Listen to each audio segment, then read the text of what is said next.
I want to take a few moments to talk about the Samsung new Galaxy Club, the new taste of Coke that Samsung kind of soft launched in the last few days. You could see that it wasn't really a big launch.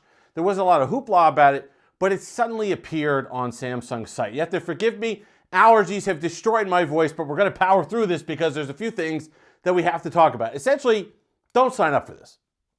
This is a program that if you're somebody who's used to carrier finance, you know what this is. If you have AT&T, then you know that there was something called AT&T Next, where you could pay $5, or I think by the end of it was $10 a month, or it might still be $10 a month, that gave you the honor, the right to upgrade your phone within 18 months, because AT&T and other carriers went to 36-month contracts as opposed to the 24-month contracts for payments that they were before. So 18 months is up, you can upgrade your phone. Hand AT&T your old one, you get the new one. No questions asked. Same thing for Samsung. They're doing it on a 24-month cycle, but it's the same idea. They're throwing in extras like Samsung Care Plus, which may have some value to you. It does have some value. But for me, it doesn't quite add up. So let's look at just the finances of it. Because it's kind of interesting when you're looking at something like an S25 Ultra, because that's the example that they use. So the S25 Ultra, you could get it for like $54 a month, right, if you're financing. $54 a month plus the $8.33 a month, which is a very specific amount, which we're going to get to in a moment, plus the $8.33 a month, gets you the right to lock in a guaranteed trade-in value for your S25 Ultra on a hypothetical S26 Ultra. Okay, the problem is the kind of face value that they're giving you is a 50% trade-in guarantee. So in the example on the Samsung website, it's $650. So I've got a couple different questions there. Number one, if you read the fine print, you have to give your phone back to Samsung. You could keep it, but any money that you paid in goes away. You had Samsung Care Plus. On month 13, you will start being charged the full amount for Samsung Care Plus, so that kind of benefit goes away. You don't get anything trade-in wise. You just get to keep your phone and keep making payments, which is okay. But the other issue is $650 is currently less than the $900 that Samsung is offering for the enhanced trade-ins if you're turning in an S24 Ultra or an S25 Ultra. So I've got some questions. Number one, why would you sign up for something where you lose the money if you don't hand your phone back in? Because you're essentially leasing a phone at that point, which is the idea. And two, either you're going to have some very annoyed new Galaxy Club members at the end of the year who are only getting $650 trading credit towards a Galaxy S26 Ultra, or enhanced trading credits are gone forever. And I really do think it's the latter. And we talked about this before. The reason why trade-ins were as outlandish as they were this year is because Samsung knew it had to do something to get you excited about the S25 Ultra. It had to do something to entice you to trade in your perfectly good S24 Ultra on an S25 Ultra, and $900 trade-in value was what they came up with. So next year, you've already been telegraphed. Samsung's not even hiding it. They're going to give you $650 on your S25 Ultra for an S26 Ultra. And if you're to believe the rumors, the S26 Ultra is going to be a bigger swing than the S25 Ultra was year over year. So that's number one. Number two, it kind of dooms us to this lack of innovation cycle. When I saw the S25 Ultra, and I saw the spec sheet, and I saw that a lot of things were an upgrade, you could kind of see this was coming. You could kind of see when Samsung was telling you that on carrier upgrade cycles, well, from your S21 Ultra or from your S22 Ultra, you're going to notice a big difference in device. Well, I'd hope so, right? We weren't talking about the competition. We weren't talking about anything else. We were literally talking about upgrading from a 3-year-old device. And that's what Samsung was focused on. That's why this is the least offensive design they could possibly come up with.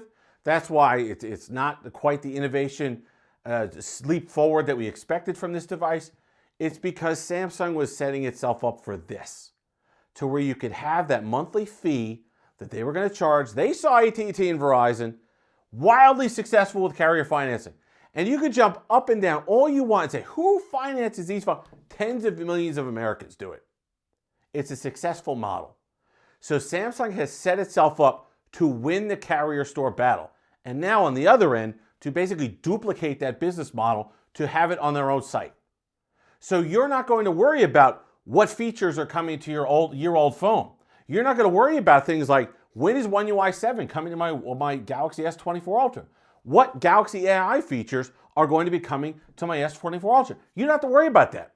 If you're leasing a phone, you're always going to have the new one. You're always going to have the new features. So that becomes a backseat issue. Those things go to the back of your brain. You hand this in, you get your new one, you make the same monthly payment you've always been making, which is now $60-something. Look, here's what it is. And then you have your new phone and you're on your way. Samsung is trying to create this cycle where you don't even think about it. You're literally just there. And you know in the back of your mind that that money that you paid in, that $8 a month, goes away if you don't hand in your phone and get the new one. And it's not like, well, okay, well, all right, let's take a moment. So it's not the $900 that we're used to. It's not a phenomenal trade-in credit that we're used to, but it's still $650, right? So that means next year on the Galaxy S26 Ultra, I'm only really paying $650 for that device, right? Wrong. What you're doing is you're making the same monthly payment and the ride just starts over again. $650 is exactly what? It's exactly what you paid into the last one, which means that's what you'll pay into the next one. And then by the time you're done with that, it's time to trade it in on the next one. So it's just this endless carnival ride that Samsung wants to get you on. And I understand it. It's good business from their perspective, right? But to me, the finances don't make sense. You're better off either financing through your carrier, really at that point, or financing through whatever you normally find, a firm or whatever it is, if you're going to do that, or buying the phone outright, using it for 2 years, and then reselling it privately.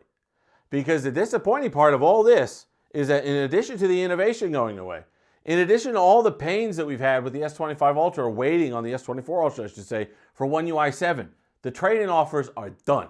That's it. They're not going to be put in a situation where Samsung is going to shortchange people who paid extra money for the honor of handing in their device for a guaranteed trade-in credit. They're not going to do that. They're not going to have these people locked in for $650 that turn around and say, well, my friend, you just coming in from the street with your S25 Ultra, you get $900. These people who paid an extra $100 for a guaranteed, they got to do $650. They're not going to do that. They'll be riding in the streets. They're not going to do that. So that's the disappointing part. Here's the other thing. This is the way, and they had this program in Korea, all right? You can actually get more devices in Korea. You get some sort of AI robot. You could get tablets. There's a bunch of different things that you could do in Korea on this model. Finance, plus, and then a guaranteed trade-in offer. Here's the thing. This is the out for how we eventually pay for Galaxy AI. This is the off-ramp that Samsung's been looking for to save face with charging for Galaxy AI. Because while they'll say, well, non-members get it for $20 a month, if you're a new Galaxy Club member, that bizarre figure, right, $833, we'll round it up to 10, and that'll include Galaxy AI. And then you're all set. You got all the Galaxy AI enhancements, you're paying for it, we're all set to go. Samsung saves face because there's people paying for Galaxy AI. You're just paying an extra $167 a month, so what do you care? That's what you throw in, and then everybody goes on their way. That, to me, I think is the end game for Samsung. That's why we have this club. And that's why I don't think it was a bigger launch than it was, because Galaxy AI is not included in it yet. And why is it not included? Because that means that Samsung would have to answer questions about wait a minute, if it's included, then what are you going to charge non-members for Galaxy AI? Samsung doesn't want any part of that conversation just yet. They want to wait for Google to make that determination. They want for Apple to step out first, be the first through the wall to actually put a number on what they're going to charge people for AI. But I'm telling you now, mark it down, March 14th, 2025, that's what's going to happen. That's the end game. That's how we wind up, or Samsung rather tries to get us to pay for Galaxy AI. It's going to be through the new Galaxy Club. So, don't sign up. Figure out something else. You're always better off financing through your carrier at least at the end of the thing, you own it and whatever. Well, you own it through Samsung too if you keep it. If you complete your whatever, it's fine. But I just think that if you're giving an extra $8.33, yes, Samsung Care Plus does have value. But understand this, your warranty for a year that you get on a new S25 Ultra covers you against any manufacturer defects. So the only thing, and that's why it makes sense for Samsung, like on a car lease, right? You have warranty on a car that you lease for a year. You have maintenance on a car that you lease for a year. Why? Because Samsung or the car manufacturer wants the lease back in good shape. That's why. So yes, those things are available. Samsung Care does have value. However, understand that it really only applies to the theft and the breaking. So you could pocket that extra $100, buy yourself a case, don't get your phone stolen, and you're still ahead.